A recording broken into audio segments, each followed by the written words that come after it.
Well India limited company দিতে চলেছে dividend. Recently company dividend announcement করেছে। তো আজকে আমি এই ভিডিওর মধ্যে তোমাদেরকে দেখা দিব যে এই কোম্পানি কি কি ব্যবসা করে আর প্রতি শেয়ারে কত টাকা করে ডিভিডেন্ড দিতে চলেছে। তো নমস্কার, আমার নাম বিপুল রায়, চলে আসলাম ফের আবার আরো নতুন একটি ভিডিও নিয়ে তোমাদের সামনে। তো চলো ভিডিওটা শুরু করা যাক। তো আমি চলে আসলাম হচ্ছে কোম্পানির অফিসিয়াল ওয়েবসাইটে। দেখতে পাচ্ছ ওয়েল ইন্ডিয়া লিমিটেড মূলত খনিজ তেল ও প্রাকৃতিক গ্যাস অনুসন্ধান, উৎপাদন এবং পরিবহনের ব্যবসা করে।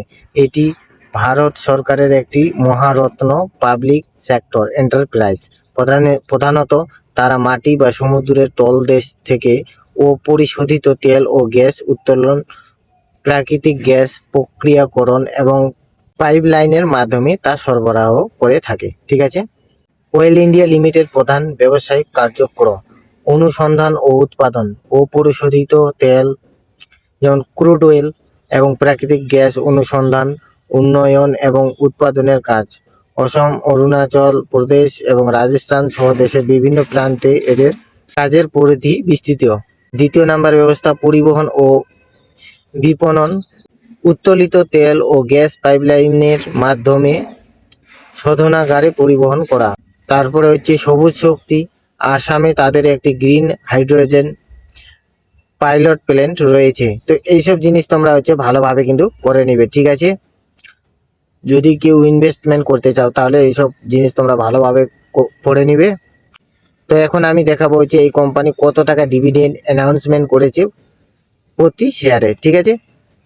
তো ওয়েল ইন্ডিয়া লিমিটেড 2026 সালের জন্য শেয়ার প্রতি 7 টাকার দ্বিতীয় অন্তর্বর্তীকালীন লভ্যাংশ ঘোষণা করেছে। এই লভ্যাংশের জন্য রেকর্ড ডেট হলো 18 ফেব্রুয়ারি 2026। লভ্যাংশের পরিমাণ শেয়ার প্রতি 7 টাকা। রেকর্ড ডেট দেখতে পাচ্ছ 18 ফেব্রুয়ারি 2026। পরিশোধের তারিখ মানে পেমেন্ট ডেট, এই লভ্যাংশ 11 মার্চ 2026 সালের মধ্যে বা তার আগে প্রদান করা হবে।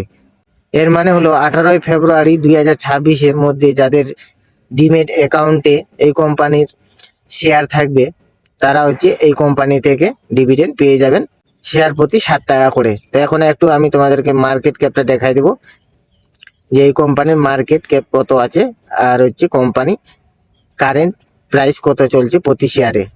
ওয়েল ইন্ডিয়া লিমিটেড 479 টাকা চলছে হচ্ছে কারেন্ট প্রাইসের দাম।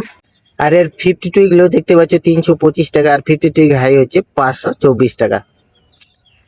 আর মার্কেট ক্যাপ হচ্ছে 79,330 crore, মানে মিড ক্যাপ কোম্পানি। পিই রেশিও হচ্ছে 11.98, আর ইন্ডাস্ট্রি পিই হচ্ছে 9.82। তার মানে হচ্ছে এই সেম কোম্পানি আরও যেসব আছে ওইসব কোম্পানির থেকে এই ওয়েল ইন্ডিয়া কোম্পানিটি একটু বেশি দামে বাজারে বিক্রি হচ্ছে। ঠিক আছে। ডেপ টু ইকুইটি দেখতে পাচ্ছি 0.64, মোটামুটি ডেপ আছে। আরোই হচ্ছে রিটার্ন অন ইকুইটি 10.62। তার মানে হলো এই কোম্পানি হচ্ছে শেয়ার হোল্ডারদের টাকার হচ্ছে 10, মনে করো 10.5% হচ্ছে পার্সেন্টেজ হিসাবে কামাই করে দিয়েছে। আর যদি প্রতি শেয়ারে দেখতে চাও তাহলে ইপিএস আর্নিং পার শেয়ার প্রতি শেয়ারে হচ্ছে 40 টাকা 72 পয়সা করে কামাই করে দিয়েছে। ঠিক আছে। বুক ভ্যালু দেখতে পাচ্ছি 345 টাকা, আর ফেস ভ্যালু 10। প্রমোটার হোল্ডিংটা একটু দেখাই দিচ্ছি তোমাদের। প্রমোটার শেয়ার হোল্ডিং দেখো, প্রমোটার হচ্ছে 56.66%, রিটেল মানে পাবলিক 16.38%। তো এইসব জিনিস তোমরা হচ্ছে ভালোভাবে দেখে নিবে। কেউ যদি ইনভেস্টমেন্ট করতে চাও বা এই স্টকের হচ্ছে যে ডিভিডেন্ড অ্যানাউন্সমেন্ট করেছে কোম্পানি সেটা যদি কেউ নিতে চাও তাহলে অবশ্যই ভালো করে কিন্তু এই কোম্পানির ব্যাপারে জেনে শুনে তারপর যদি আপনাদের ব্যবসাটা পছন্দ লাগে তাহলে আপনারা এই কোম্পানিতে ইনভেস্টমেন্ট করতে পারেন, নাহলে অ্যাভয়েড করে দেবেন। তো ঠিক আছে, আবার দেখা হবে আরো অন্য একটি ভিডিওতে। এরকম ভিডিও পাওয়ার জন্য আমার চ্যানেলটাকে সাবস্ক্রাইব করে রাখতে পারেন।